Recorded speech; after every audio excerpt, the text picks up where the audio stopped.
Excuse me, miss, asan yung bangkero nito? Ako. Ikaw? Seryoso ka ba? Nasada mo yung bangka ko, no? Di ba ang sabi ko sa'yo? Ay, pag hindi ako nagbangka, mamamatay po tayong dilat dito sa bahay. Ang gusto ko lang maghanap ka ng ibang trabaho. Huwag yung pagiging bangkera. Saan naman, Tay? Sa Maynila. Sa malayong lugar.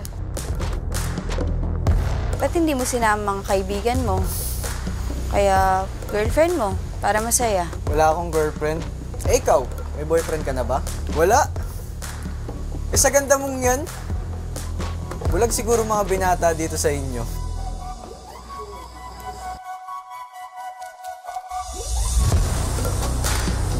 Iliana, daan ako sa inyo mamayang hapon ha. May pinabibigyan tatay ko sa tatay Rodin eh.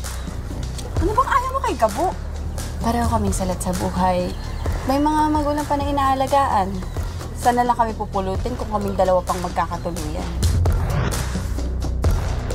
Saan mo ako dadalhin ngayon? Gusto mag-swimming, di ba? Eh di dun tayo sa the best na lugar sa amin para mag-swimming.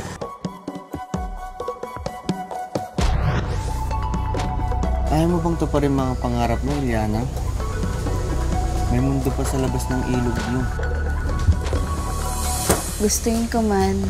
Palagay ko, mananatili na lang na pangarap yun para sa akin. Aalis ka?